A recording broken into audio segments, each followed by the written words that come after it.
Hey, hi, it's Meredith. I'm here with our message for Tuesday. Happy Tuesday, February 18th, 2020. We're using Morgan-Greer for our message today. Before we get started, I remind you the February mid-month readings are up on the channel for you to enjoy. They'll be linked for you in a playlist at the end of this video. Our message today, card from the bottom of the deck. This is our theme or potential theme within the day. Eight of Wands. We are seeing a lot of this card. We're seeing a lot of the eights lately, and eights are all about movement, and the feeling that I have around that is twofold. The Eight of Wands is a swift moving energy. It's information incoming quickly, and this is very much a card of phone calls, emails, text messages, conversations, though lately it feels much more like swift moving, intuitive, channeled guidance. So this is us reading the signs, listening to our inner voice, and we're becoming more and more adept at that and much more confident with it. The other thing I'm feeling when I look at the eights lately is we're not too far off shifting into spring in this hemisphere. So there feels a quickening in the air. You know, when you step outside, there's that certain scent in the air, and there's a different kind of bird song in the environment. We are starting to hear the sounds of spring, and it's creating somewhat of a quickening within us. So that's the movement, the momentum that I'm feeling off this card, that we're coming out of cabin fever and getting invigorated or becoming invigorated. Very nice. Now the 8, this particular one, super stable, of course. It's a double 4. Ancient Tarot. This is a marriage card. So this is unifying energy or blending energies. And so our channeled guidance, our inner wisdom, intuitive knowing is informing us swiftly, and we're responding swiftly and with grace, I feel. Let's see what else it connects to. Well, look at this, another 8, and this is an 8 we do not see often here on this channel in these readings, but it's been showing up for a couple of weeks now. The 8 of Pentacles is such a great card. It's doing the work of your heart and soul.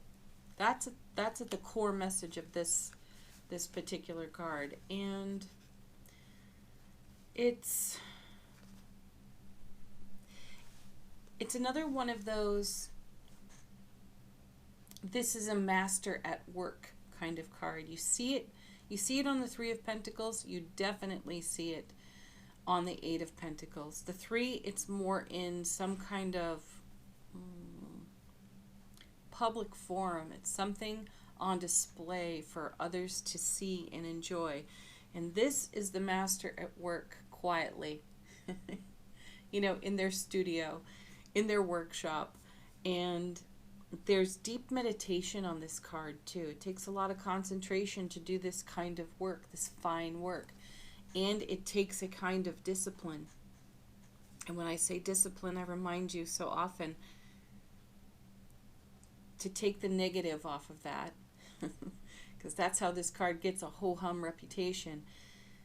To have the kind of discipline means to be a disciple of, and this is being a disciple of or to or for your own talent, meaning you are ever the student. The work that you do will forever teach you. Pretty sweet. That's why it's the work of your heart and soul. You'll be doing this your whole life long. So it's worth investing your energy here. And if you'll notice these two 8s, you have the 8 of Wands, which is a swift moving energy. And it's a beautiful pairing to have next to the 8 of Pentacles, because here's where the ho-hum of the 8 of Pentacles comes in. There is an essence of boredom and repetition on this card, and there is also an eagerness to get to the 10 of Pentacles, but you cannot skip steps. And We have to expand our energy as we invest it, knowing that each thing we do pays a reward forward. It's pretty sweet. So this is a hang in there. Don't stop. Don't give up. It's worth doing. And now the Six of Wands. You know, I was reading up on this card recently, and it is victory and success, absolutely. And it's having grace within victory. And you're witnessing victory unfold right here on the Eight of Pentacles, because it takes this kind of attention, this kind of energy investment to create life experiences that bring grace and maturity to everything that we celebrate personally and publicly, because there's a bit of notoriety on this card. This is people paying attention and noticing what you're doing, whether you like that or not. But the Six of Wands is very much a card of celebrating the reward of prior effort, because you don't have victory and success without making an investment of yourself, your talent, your skill, which you are doing right here on this 8. So this is a celebration of the work of your heart and soul. Nice flow there. This is also, the Six of Wands is also Jupiter in Leo. So it's a good fortune planet, good fortune energies raining down on you in the sign of Leo, which is so sunny, gregarious, fun, celebratory, all heart type of energy. Beautiful. Next we have, well, the Death card making a second showing. So yesterday the Death card was in the potential theme of the day alongside the Strength card, and here we now have it next to the Six of Wands. The Death card brings purification within transformation, and it's moving to a new horizon. And why not, right? You're looking at an Eight of Wands. There's swift moving energy, lots of momentum. We're feeling a quickening within our own selves. We have the Eight of Pentacles, also movement, though it appears somewhat slower. And then here we have Six of Wands, lots of movement toward a whole new horizon as we've come through a transformation, and we continue to transform ourselves as we do things in repetition. So our spiritual journey, the things that we are mastering, come around and around and around until we really get it and make it our own. And as we get it and make it our own, we settle out energies, we sort out energies, we put things to rest, and we come through that sort of experience purified. That's why the white rose is here. So purification on the Death card too. This is energy being moved off our foundation because it no longer requires our investment. We've mastered it. It's a skill, a talent we now have that's fully incorporated into our being on all levels. Next two cards. The first is Chariot. Yeah. This is perfection. See, you have the minor arcana equivalent here in the Six of Wands, represented in the major arcana of the Chariot. So this is dynamic movement forward. Now, the Chariot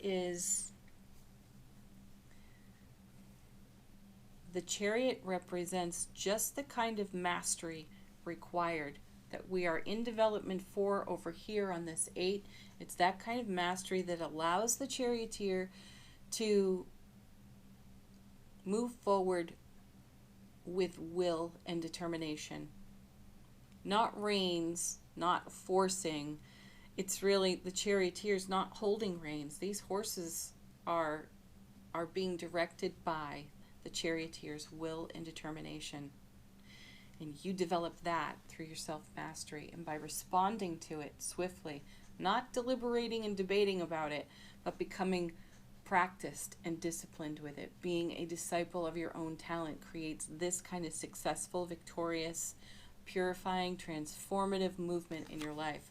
And then coming with the Chariot is the Three of Wands. Beautiful card, because this is a card where we pause to invest even more energy into what it is we're holding in our heart space. So the Three of Wands is representative of all the seed thoughts that we've put out into the universe. The card represents our ongoing eternal conversation with the divine all that is, that knows our heart and soul. And we are offering ourselves up to our heart and soul, offering ourselves up in that way to the divine all that is, to make what we want a reality. So the focus of our love, joy, happiness, and bliss is an offering that we're making to this purification process so that we remain in dynamic development for what it is we're dreaming about. How beautiful is that? Ooh, I'm loving this one. Okay, angel answers. You know what to do. Ask a question if you have it. Allow the cards to confirm something, or allow them to be a fresh message for you. And let's see if we get some different cards that we don't typically see. Okay.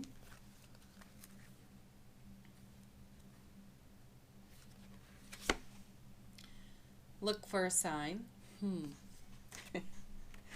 going to put that with our beautiful Eight of Wands, because the sign is our intuitive knowing, and the mastery within that is being able to recognize it by keeping our eyes, ears, hearts, arms wide open. Look for a sign. They're everywhere. Oh, and falling out of the deck. Maybe I ought to just lay these out on the table or take them out of the deck for a while. No need to worry. I'm going to put that with the Death card, because there is no need to worry. Things shift, they change, they transform, they purify, they upgrade in their frequency, and it makes life even sweeter. Next.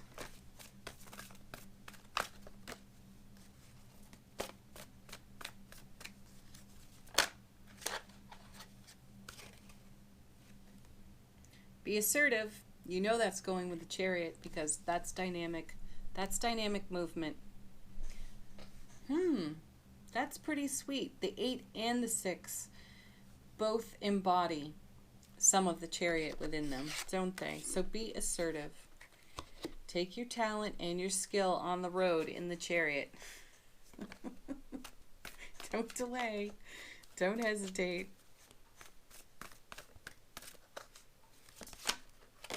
Next. All right, we haven't seen this one too often, but it is up to you. What direction are you going in? Where are you investing your energy? All right, let's do our affirmation card from The Universe Has Your Back. We had that one already.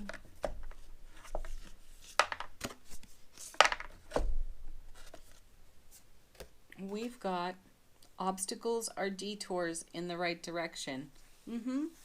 And those obstacles create opportunity for more self-mastery. Beautiful. Let's see what our spirit animal is for the day today. Oh, this is so sweet. I was just talking about spring. Feeling a quickening, and here we have a bear and little bear cubs in the background. Coming out of hibernation. Someone told me that recently. And there it is. We're coming out of hibernation. We're feeling a quickening. We're responding to it. We're invigorated. And we are ripe for change, victory, and success. Have a beautiful Tuesday, everybody. Peace, love, joy, blessings. Namaste. Check out your February readings, and yeah. Like, share, subscribe here on the channel. It's so appreciated. Bye for now, everyone.